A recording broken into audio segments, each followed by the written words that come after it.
stuff. So ooh, I'm seeing Esquinkle, Bean, what else? Craig? Shout out to Craig. Henry is a good one too. And for folks who are joining us, we're providing our insight on what this Chihuahua's name is as our icebreaker. I'm seeing Coco, Cheeseman, Chico. Drop some emoji reactions as well too for some of these names that you like a little better.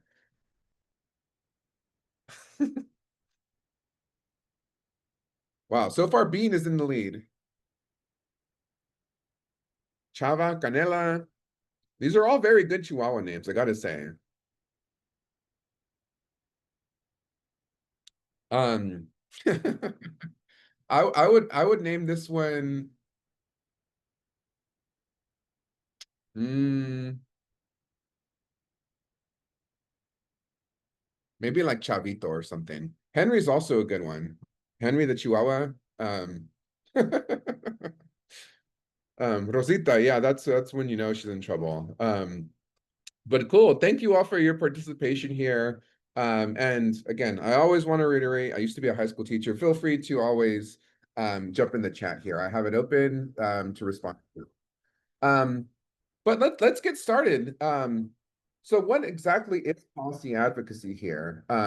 We're starting off with a very basic definition, which is the process of actively working to influence public policy decisions to bring about change in favor of a particular cause, issue, or group.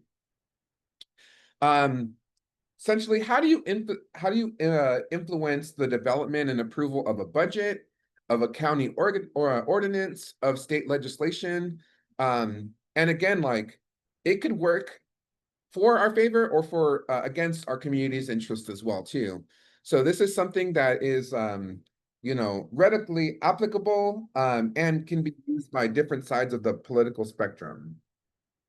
And so just starting off with a couple of different examples of like what the results of policy advocacy are. Um, the Labor Appropriations Act of 1924 created the Border Patrol. And this is actually a budgetary process. So we see how the federal budget was used to create an entirely new agency. There are things that there was a wave in the 1970s in particular that supported more like environmental stewardship. So federally, there was legislation like the Clean Water Act and Endangered Species Act that were produced, and those are pieces of legislation. The human right to water in California was also passed in 2012, and for folks in our community as well. The Department of Homeland Security's secretarial order in July of 2012 established the DACA program. So this is all just like a couple of different things that are generally relevant to the Latino community, but also like there is no one specific approach. And as I'll be discussing in our later on in this conversation, each one of these ways of influencing policy and getting a result have different pros and cons. And again, like why communities voices are essential. It's because like the policy field generally does not represent Latinos or other marginal communities. Um, Often filled by lobbyists that are well resourced.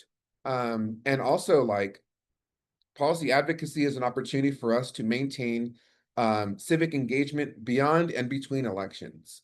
So generally everyone is more active in the like 2 or 4 year election cycles, but policy advocacy can be a way to engage and hold folks accountable in between these elections, right? So like, hey, you were elected to do a job.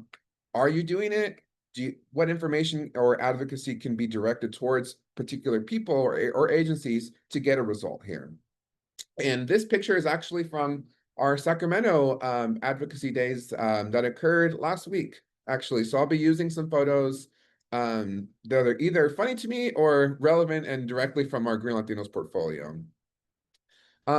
So let's get into like the specific types of policies, because I think this is really important for folks to understand here. And forgive me for these couple of slides being very text heavy here. But to start off with legislation, laws are can be passed by Congress, state, or local governments. They typically include hearings and committee votes before general floor votes. And they also have like a higher vote threshold. So it's harder to pass legislation, but they typically, like legislation typically endures much longer than other forms that we'll be discussing. Conversely, regulatory policy is often, so let's say a law passed to give people clean water, right? As the Clean Water Act does. A regulatory action would be the agency developing a rule or policies for identifying communities with contamination and also establishing different maximum contaminant levels for specific contaminants. So it's usually like an agency to implement legislation or agency rule to implement legislation. And often these can incorporate public comments, but the decisions can be largely made by staff. There can be some oversight by elected officials, but this is often a like staff-driven process. On the other hand, again, on the tippy top of the government, you have like administrative policies, where these are usually like executive orders coming from governors or presidents. And so they allow for more rapid action, as we're seeing, just with the Trump administration, for example. But the staying power of these administrative policies depends on election cycles, because potentially, just using the federal government as one example here, control of Congress can shift between parties, but also control of the presidency can shift between parties. So as we've seen in the first week of the Trump administration, there was multiple executive actions that undid the executive orders from the Biden administration. So again, these can be very rapid and far sweeping, but don't have as much staying power. And budgetary policy is also important because we can have, they're often yearly. So these are like, everyone has to pass a budget to operate, right? To like have your staff to like do projects. And so this is something that happens on the county, city, state, and federal level yearly. And the influence of these, you know, largely moral documents, um, just support like implementation of projects, support staff capacity, and also like making sure that things happen on time, right? So like often these policies can be like mixed and matched to yield an outcome. So for example, you can pass a law that says, let's give everyone clean water, but that would also need it to be supported by a budgetary action that provides money for the staff to do their job. So again, we'll get into more specific examples and considerations, but this is at least like a little level setting for us here too. And some more considerations for folks as we're like engaging on these multiple different levels is like how to actually like engage strategically. So a couple of these next slides here are actually just gonna like part of this, a lot of this is actually informed by like real world experience. And so we'll start off with some foundational tips first, like ask like, what is the point of your advocacy? Like what value does it bring? What is the actual strategic outcome of this? And being able to like articulate like what's the point of what you're doing is just important, so you can like explain to other people, but then so you can also like design the rest of your actions to get to that point. Something that's also important to consider is to just like engage often and early. And so versus the more like movement type of like advocacy, which is like the protests or like posting on social media, for example. Policy advocacy is, again, like we can do it for our movement, but it is like uh, more like insider baseball to some degree. So like engaging often and early means that like you're trying to meet with the people who are making the decisions. You're trying to like influence and like provide your community's like insight on a specific issue before they even start drafting the document, before they like actually have this like final approval. Because it's really hard to significantly change a proposal once it's like kind of fully baked. So it's important to like engage often and early. Of course, always good to anticipate your opposition so you can develop talking points and also make sure that you're designing your strategy um, to mitigate the impact that they might have.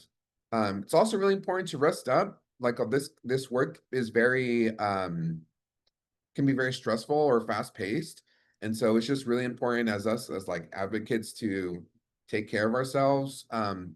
Leverage your partnerships as well to you. You know, there's a saying that like many hands make light work. And so like, for example, you might know somebody who's really good at social media, and you might know a lawyer, and you might know some other organizers. And so it's really just like checking out your own network and seeing how you can find like the most synergy and like while you're building this power. And then also just like one very high level considerate or like thing to think about is like how familiar are you with policy language, right? It, you know, policy advocacy is very like text based as well too. So like, for example, the power of must or shall in a policy is much different than may consider. And so like these individual words like provide various degrees of force for implementation. Also to like you can incorporate language like we need to expend this money by like December 5th, 2026 to like put timelines for implementation as well. So things don't just like go indefinitely. So there's some, you know, specific words and stuff too to just familiarize yourself with.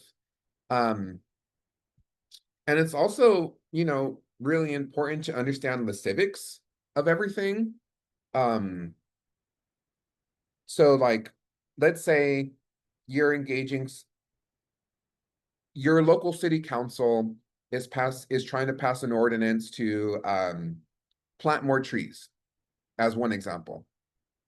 Like, what are the vote thresholds, right? Let's say your city council has 5 people, and you need to know if it's a simple majority, if you need 3 out of 5, or if you need 4 out of 5, or if things need to be unanimous. So just like understanding what the vote thresholds are also again like shapes a lot of your other actions. It's important to know like when do the votes happen? Sometimes or I should say all the times, votes happen like during the workday. You know, I'm based in Fresno, California, and our county supervisors meet Tuesdays at 9 a.m. So it's really important again just to know like when these decision points happen, who's writing the policy. Is it a, you know, chief of staff? Is it a city planner? Is it a like legislative aide? You know, like find out like who actually is engaged in drafting this, because that can be an target for you to connect with. Um, like another point is understanding what are the public engagement opportunities and requirements. So for example, some some votes may require a 30-day public comment period. So that means there are 30 days for constituents or the general public to provide written comment or verbal comment. What type of comments are acceptable, and also how you submit them. So some you have to use different web portals. Some you have to just, you know, actually send a physical letter. So it's really important just to understand like what the process dictates the engagement needs to be. Will there be opportunities to amend the policy? So like, can you work with one of your champions or, you know, representatives to say, hey, this is bad. I'm not going to vote on this unless you change this part. And then also like when can there be a more favorable or risky political setting? Um, we're coming up on the midterm elections in 2026. It's still really uncertain whether things will, the Congress will shift more conservative or more like democratic and progressive. Um, but you might also like potentially choose your battles to wait for a more favorable time to ensure the likelihood of success. Um, and again, like I'll not go into the full details of these graphics here, but just in the vein of like understanding when processes occur, these are really insightful, but like very busy graphics that show on the left when the California state budget process begins, and on the right when the federal budget process begins. And so you have two different calendars. On the left here, the start of the fiscal year in California is July 1st. And ultimately, by June 15th of the next year, that's when the bill should be passed. Conversely, on the federal government, things start in January, where the president releases their dream budget, and then the Senate and the House develop their own budgets. So there's multiple, again, calendars that you need to like plan around as well too. So being able to understand what the normal cadences are also just helps you shape your own life, but also lets you know how much time you have to plan your actions. And also, a lot of what maybe some themes that might be emerging from this conversation is like engaging the right decision makers and allies. So, for example, on the congressional level, you might want to think, is your representative on a key committee, or do you need to connect with them? Do they hold a leadership role? So, like, for example, does your representative, are they the Speaker of the Assembly? Or are they the Democratic whip? Or are they the Republican whip? Like, what kind of role do they have? Um, are they a swing vote? So like swing votes are usually for more like moderate politicians and decision makers where, you know, on one time they can vote one way, on the other time they can vote another way. And so like, let's say you have two voting to support and two voting against you. Like this one person would be that swing vote. Um, so just again, another important consideration because that might shape your strategies. Can you realistically work with them, right? Also, like you all are experts in your local dynamics and the needs of your networks. Can these be like partners that you can work with, or are there things that are just non-starters for discussions? And also, like, do they hold the influence needed to achieve your goal? Which again is always very case specific, but just some considerations. And using the example on the right, this is actually the current Interior Environment and Related Agencies roster. So this is a committee in the House of Representatives that holds votes for environmental bills. So like things that lead to people getting clean water, protecting endangered species, restoring ecosystems, things of that nature go through this committee. And as you can see on the right here, there is, let's see, 7 Republicans in the majority, and there are 4 Democrats in the minority. And so just using some of these questions here, like in this instance, do Democrats have the influence needed to achieve your goal? Just based on the numbers, you would need 4 plus multiple Republicans. And so just using these considerations, you would, then look at this list of 7 to assess like, do they hold leadership? Can you realistically work with them? Do they have influence? And, engage accordingly. Again, as just one example. And before I pass it over to my colleague Val, I just also want to discuss a couple of different ways to influence these policymakers by building power and exercising it. And so I'll go over a couple of menus that, or a menu that's very case specific and, up to your capacity and, what your reach is. But one is general meetings. Again, another theme that's like emerging from policy advocacy is just like, it's a lot of it's talking. It's a lot of engaging your community. It's engaging folks that might disagree with you, engaging decision makers and planners. Um, and the use of this is again to help reach consensus, to like debate, problem solve, and strategize. So like there's a lot of different meetings that must occur usually for a successful policy campaign. Um, um, Again, my colleague Val will talk about different research, but one way to exercise power is by holding a briefing. This can be more formal, but it's for like educating a target audience. And it could either be a briefing for your community, it can be a briefing for legislators in the Capitol building or virtually. But this can help you exercise power by establishing yourself as a credible resource on a specific issue. So, for example, on the issue of the human right to water, what we might want to do is hold a briefing in Sacramento or virtually with different legislators and their staff that work on environmental issues and maybe budget issues, to express share the most up-to-date research that shows that Latinos are disproportionately impacted by pollution. That way we can give them the knowledge they need to make decisions, but also establish ourselves or XYZ group as a group to go to for these questions or for these connections. Another opportunity to just like demonstrate power is by sign-on letters. And again, these are very formal, but this is a tool.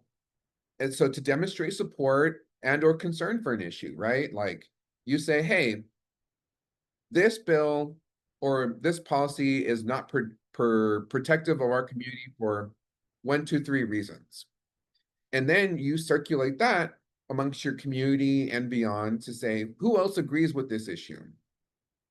Then you can leverage this tool for press. So share it to a reporter or share it to a radio station saying, hey, these 100 groups think that this is a problem. And you could also leverage this letter or any letter to secure a meeting to say, hey, these 100 groups or these 15 groups in your district all have the same concern. So as a result, we'd like to meet with you to discuss why it's an issue. So that's, again, it's more of a specific tool and also like helps you shape your own narrative. And additionally, there is grassroots mobilization. So this is exerting force, raising public attention through actions and press. It can often take place inside or outside of a building, but that's more on the kind of like community side. And so like, for example, using your grassroots actions, you could actually time it for when a representative is in district. You can use a grassroots action to generate a image like this, which then you can use to raise awareness and also use as a leverage point to continue to engage your policy makers. So again, each one of these is very case specific, but usually some sort of synergy between all of these leads to a desired outcome. I'll say just one more quick item is engaging the media. So you're able to shape your own discourse. You can leverage reporters for investigative reporting and democratize the narrative. So like one reason why social media has been so impactful in shaping our political awareness, like think of Twitter or Truth Social or whatever it's called. People are able to like throw whatever into the universe, and really like we have more power than ever to communicate specific perspectives and viewpoints. And then also just finally, like if things fail, usually litigation is a option. So it's when public processes fail, and you can always strike all or part of a policy. But as a caveat, it can be dependent on money, it's very timely, and it's also dependent on judges, which can be either elected or politically appointed, as the Supreme Court is, for example. And so I know that was a lot of information. So thanks for hanging on with us as well too. If there are any questions, feel free to drop them in. But I want to pass it to my colleague Val to talk about how we can leverage research in addition to these other considerations. So Val, take it away. Yeah, thanks, Pedro. So one of the important things when it comes to research is that you can use it as a way to tell your story, right? And so I want to make sure that as we talk about advocacy, part of this that really strengthens your argument, right, for change is that you want to be able to build that personal connection, which sounds weird because we're talking about research, which is very apersonal. But what I wanted to demonstrate is that you can build these connections into things that, you know, strive to be free of bias and very scientific, because you want to be able to balance, right, data as well as that personal touch in order to make sure that your issue is heard. So here are some examples of different types of research that could be helpful for your advocacy. Depending on what the topic is going to be where you're going to draw from, you know, your research sources. So the first one is scientific and technical. So what do I mean by this? That's when you think about research that's related to climate models, water or air quality data, as well as biodiversity studies.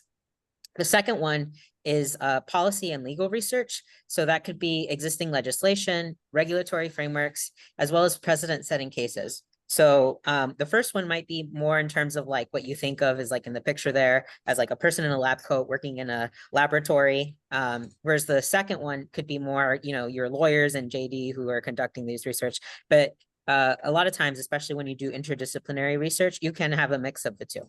And the last thing is the economic research. So you're thinking of, you know, cost benefit analysis, job creations, and healthcare saving research when it comes to analyzing, right, sustainability approaches. Next slide, please. So you have all this data and research. How do you actually make it digestible? Sometimes you only have a certain amount of time to be able to talk to a decision maker or a staffer. So you want to be able to be effective. So the first thing is that either yourself or partners could develop fact sheets and policy briefs. As Pedro mentioned, you know, you could hold one, a brief conference, as well as like just have a paper copy of this. And so that will be able to provide the decision maker with some facts and up-to-date research related to the issue that you're talking about. The second thing is that from these fact sheets and policy briefs, you can then start to narrow down your talking points for advocacy. This could be helpful, especially if you're doing some organizing and you want to make sure that a group of folks who may not necessarily be aware of how to, you know, approach this topic, to have some talking points in mind when they're having these meetings. And the last thing is that if you're going to be having some sort of like printed fact sheet, make sure that there's visualizations. You know, oftentimes when you're looking through a lot of data, it could be a lot just to see text, right, or numbers. So making sure that you have visualizations, whether that's graphs or pictures that really hone in what the issue is going to be beneficial in order to make sure that that research is translating to the decision maker. Next slide, please. So I also want to be able to talk about like how research can play this role, right? So we talked about that research. So how does this, you know, help with persuading folks to start to listen to that message that you have? The first thing is that it demonstrates that the issue does warrant assessment, right? So there's a foundational understanding that when you have articles or white papers that someone, right, an academic, a researcher, took the time, energy, and effort to examine this issue at hand. The second thing is that, like I mentioned before, you have concrete data that's available on that issue. You can turn back to it, indicate these are the numbers. And the last thing is that it bridges values with action. oftentimes it's really difficult to find research on your certain community or in the region that you live in, but there could be case studies as well as other demonstrations of success when it comes to any sort of strategies that you're considering as solutions for your advocacy. Next slide, please. So as I mentioned, research is part of a story that you're telling when you're advocating. And so we want to also talk about having that personal touch when it comes to telling your or your community story.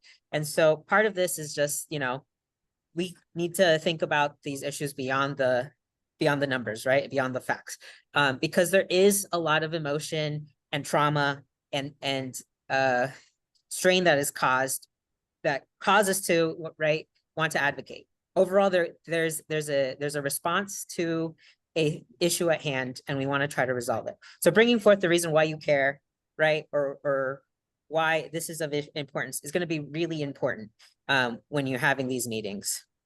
Next slide, please. So why do you tell your or your community story? As I mentioned, research isn't the end all be all. It's not the whole picture, right? When you tell your story, it humanizes that data, right? You're pairing facts and figures that you might see in a scientific article with real experiences, and that makes it relatable. It also builds an emotional connection, right? So you're telling the decision maker or an audience about your personal experience, not just one of someone that might be removed from your community. It also makes the research more attainable. So people are going to retain that and remember, oh, this fact comes from this person that told me this story. And yes, exactly. And that's why qualitative research is going to be so important. And the other thing is that when we tell stories, as Andrea mentioned, it is a type of research method, right? So qualitative research, which I hadn't mentioned before, is a very important part of the scientific method when it comes to social sciences. So you want to make sure that you're engaging in that piece as well. So I don't want it to be as if like this is research and this is, you know, personal storytelling. This is all part of the bigger picture of telling that story through both facts, right? And that includes facts from academics and researchers, but also facts from your lived experience, because that makes you, as Pedro said, an expert in what your community is dealing with, the issues at hand, and how to be able to draw those solutions. And like I said, the last thing is that you build that deeper connection because you're able to draw forth that personal touch that could bring forth that connection for the decision maker. You know, if you're meeting with your representative, you know, by bringing forth these issues that are happening in that district that they represent, it helps draw that connection to feel more connected to the community, but also the community, right, is holding them accountable for these issues. So that's the reason why we want to make sure that we're bringing in that personal touch and making sure that it's strong and concise, and which I'll talk about more on the next slide. Next slide, please. So how do we be able to draw these strong messages via our lived experiences?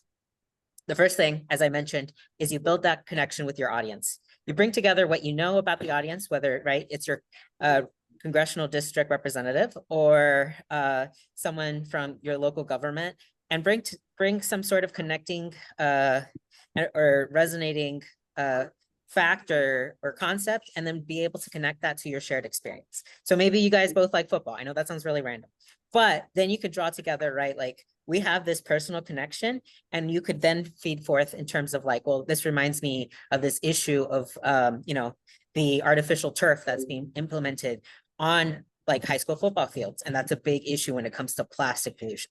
See what I did there, right? We're bringing forth something that might even seem kind of random, but bringing in that environmental perspective and then being able to launch forth into talking points. The second thing is that you don't always have an infinite amount of time to tell your life story. I know I'm like, bring that personal touch, but make sure that you're able to be concise, but keep your story strong. So whether it's a public oral comment period, and you might have like maybe 2 minutes on the mic, make sure that you have your main talking points of your story, what you want to indicate, bring that personal touch, but you're also being able to draw that ask of what you're trying to advocate for in the end, right? So whether it's a 30-minute talk or a 2-minute like time on the mic, but make sure that you're able to pull together, and I hate the word elevator pitch, but like that's, you know, like a summary of like length, having that a summary of like what you want to bring forth, bring that personal connection, and then your ask. And like I said before, it humanizes the issue. Oftentimes, when you're reading a scientific paper or even like on the news, even if you're seeing visuals of what's happening in a community, it's very different than having someone sitting in front of you or standing in front of you telling their story. And so that's why I think there's a really strong reason in which we want to bring those stories together and bring the data, because it demonstrates we understand the expertise that we hold, but we also understand the expertise that others may hold, even if they are not directly impacted or connected to our community. So when we bring both research, data, and stories together of our shared experiences, our lived experiences, that brings forth a very successful model for advocacy. Next slide, please. And so some of the examples that I want to demonstrate in terms of storytelling is this ArcGIS story map here. And so you can use the QR code, but I will also drop it here in the chat right now. So if you look through, you can see that we have 4 different storytellers, and they tell their experiences of how they connect to water or ocean issues. And so these people come from across the US, you know, different ages. And so, but the central point here is that the cultural importance of water and ocean issues and how that connects to themselves. We've also added the historical perspective.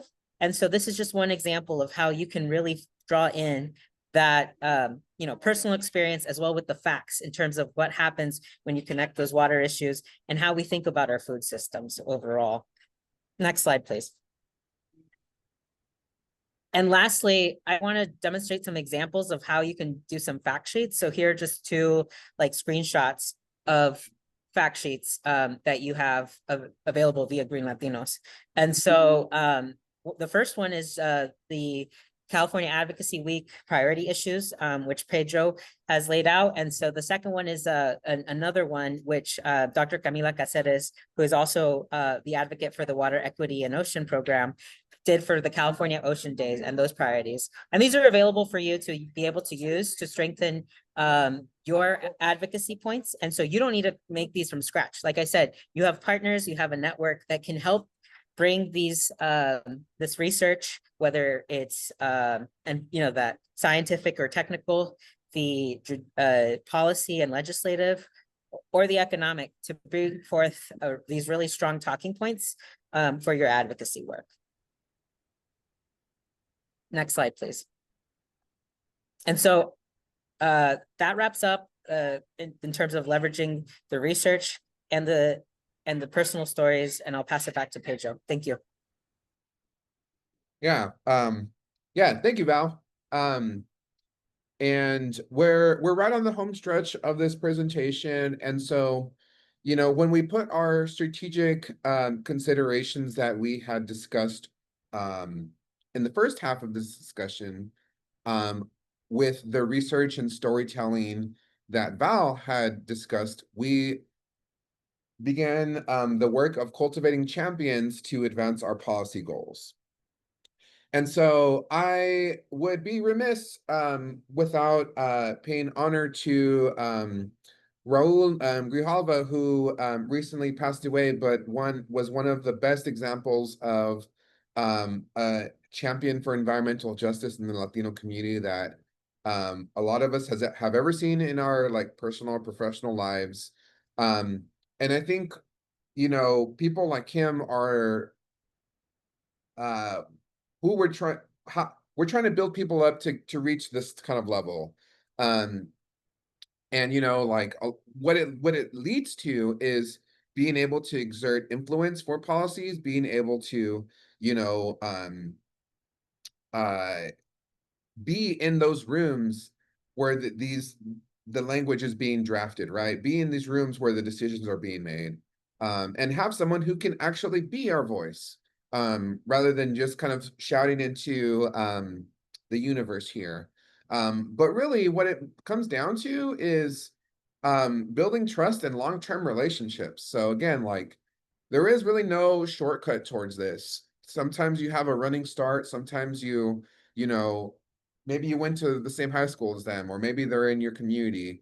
But really it has to be a long-term relationship, and it's a gradual process of establishing yourself as a credible source, gradual process of letting people know that you just generally care. Um, and also, while it's very easy to burn a bridge, I would say try to avoid them burning the bridge whenever is possible. Um, you know, Often because if you do burn a bridge, and don't get me wrong, I'm not saying don't ever disagree, but like for example, if you are shut out of a room um for the next 4 years, then you are in less of a position to affect policy change or any other change, for example. This is not to say, you know, make excuses for their bad behavior or like co-sign any of the stuff they're doing. But really, it comes down to just like being able to have respectful disagreements, being able to also like hold your values and not like sell yourself out while you're having these tough discussions. And that just really means like be genuine too. Um, as I mentioned also, and as Val mentioned, it's supporting champions with resources, facts, and stories, and also like celebrating and recognizing their leadership. So you could do, something like an award ceremony to support their good work. Build these relationships, invite them to your like park opening or your school graduation. And these types of events, in addition to like supporting, like just uplifting their good work, like can also be used as a strategy to encourage accountability. So, for example, like you could have an award ceremony that's like, great for being an environmental champion, and then use that next year to be like, hey, it was great that we gave you this award, and we want to continue, make sure that you are continue to be a champion. So, yeah, to be clear here, it's not all about like building up politicians or like overly celebrating them when, um, it's not merited. But ultimately, like we need this is one of the many metrics that we can see when we see more influence in these halls of power. So, that was a lot. And again, like this presentation was designed to be like a very 30,000 foot level kind of like discussion. And so like we want to make just, open up the floor to any other questions you might have. So we know there was a lot of information. And kind of see like what resonated, if there are any specific examples or any issues that like we had mentioned that would merit further explanation. So we'll open up the next couple of minutes for questions, and feel free to just use the raise hand function so we can select you, or drop a question or comment in our chat here. And actually, Val and Gumbia, can you help me monitor the chat here? Because I seem to have lost it on my screens. Yeah, for sure.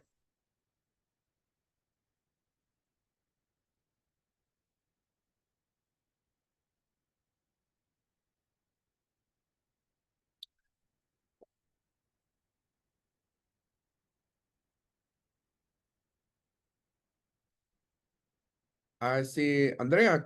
Uh, yeah. Sorry, turn on your camera. Go ahead. Hi, so my name's Andrea. Thank you so much for the presentation. I thought it was really informative. So for context, I pretty recently got into like eco justice and things like that. I'm a social scientist kind of by trade.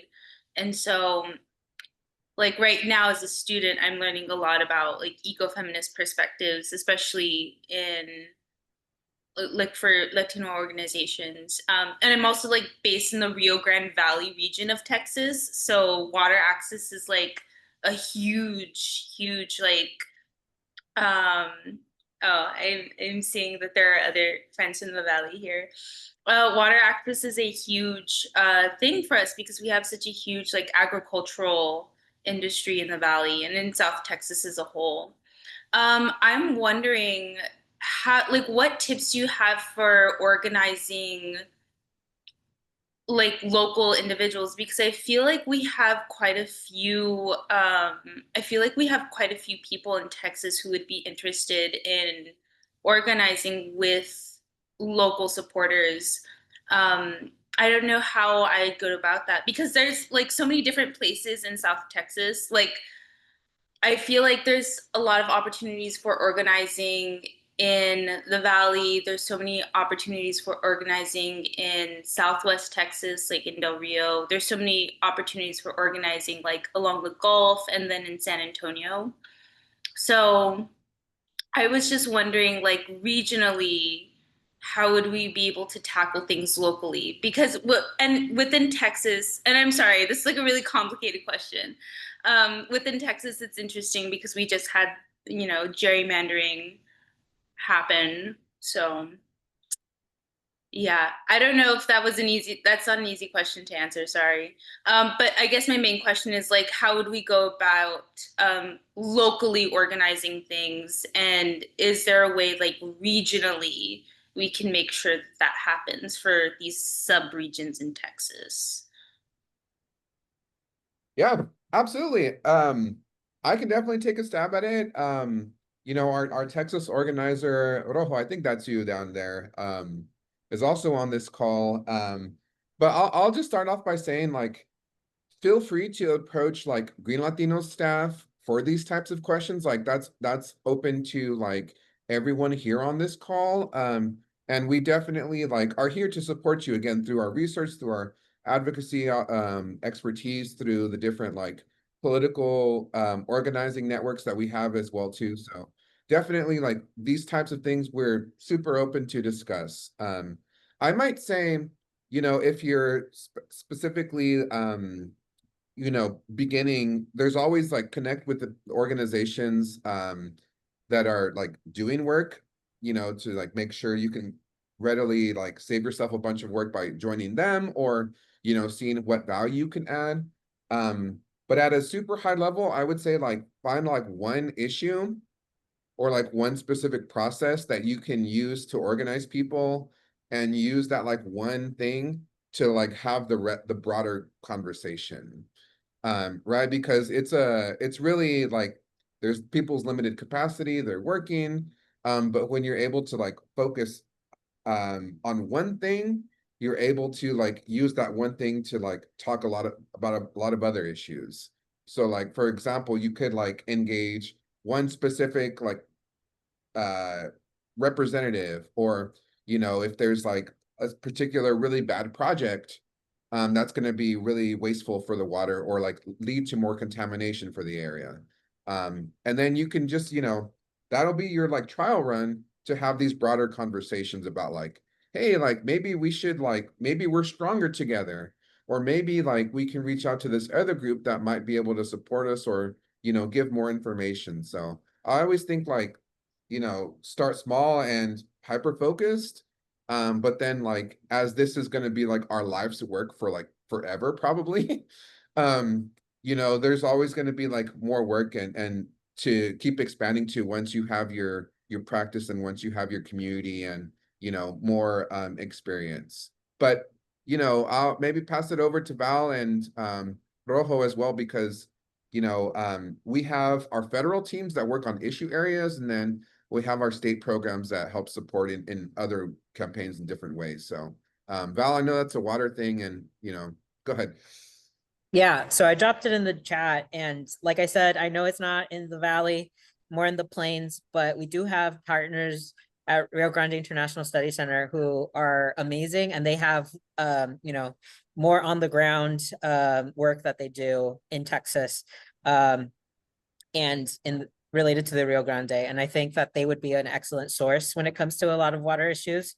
They are based out of Laredo, which I like I said, more in the plains, but I think that they would definitely be a good starting point. And then I would also indicate like our Texas advocate Rojo, as he's based out of Texas. I'm based out of New York. I realized I didn't say that. So I want to make sure that I also am giving you, you know, connections to folks who are based in your state and who, you know, may know the partners and organizations who are doing that on the ground work to be able to plug you in into some of those efforts, because it's really hard to start from scratch. And hopefully you won't have to. You have that support.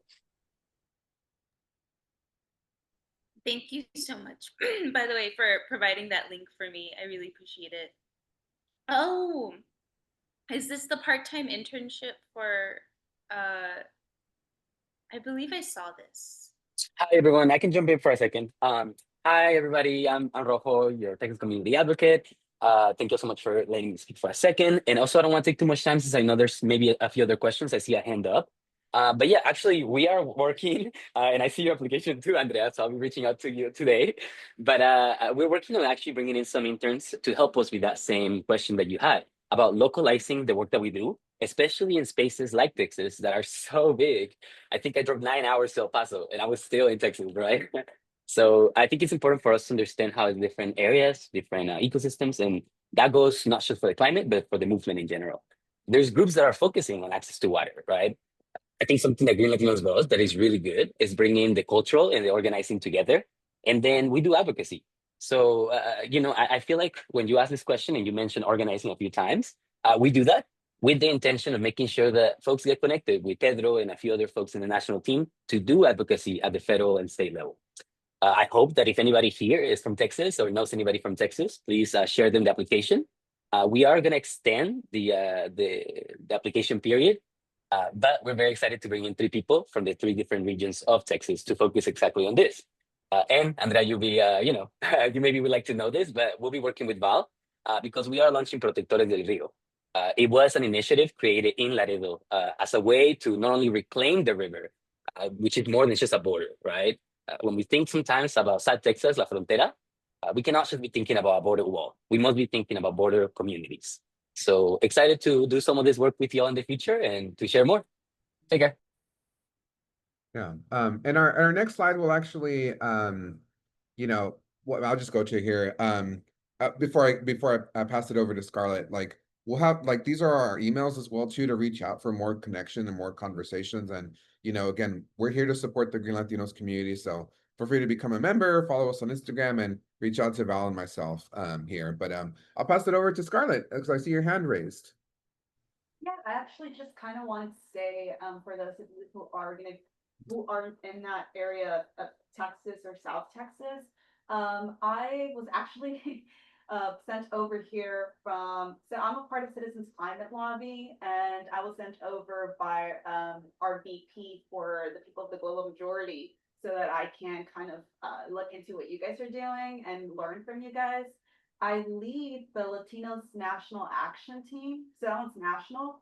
I also lead the Millennials National Action Team, which is involved with the Gen Z and the Millennials, so we can kind of assemble delegations to take them to DC.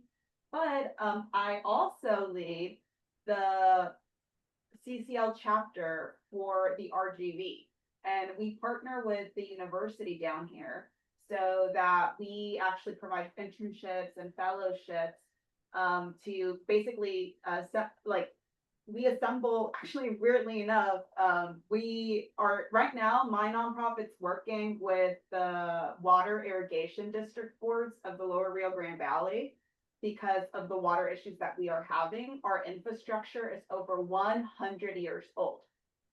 The pipes, the infrastructure in the valley for water irrigation district is over 100 years old. We do not have, even if we wanted to buy water meters, we can't because we can't install them because the infrastructure is so old.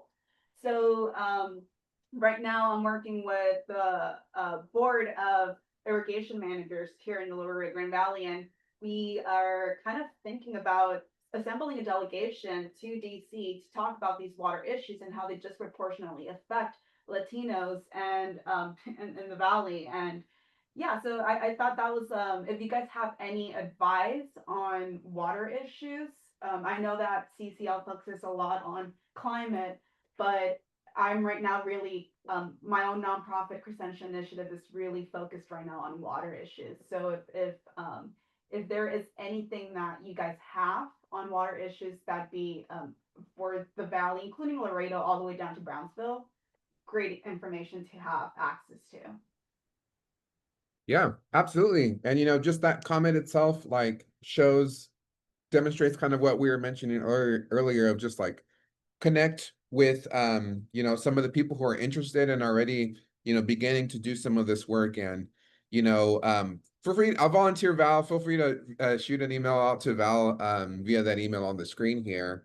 But really that's really the vision of Green Latinos. We're here to support like folks who are at different levels of like their advocacy like careers, whether they're like entry level or whether they're like a seasoned veteran here. We're here to support you all again through our different resources, advocacy, connections to other folks.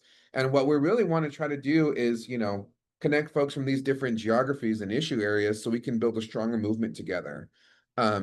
Which again, we can institutionalize through policy as well too. So, I recognize we're right at the top of the hour as well. So, I want to appreciate everyone for staying here and, want to reiterate again,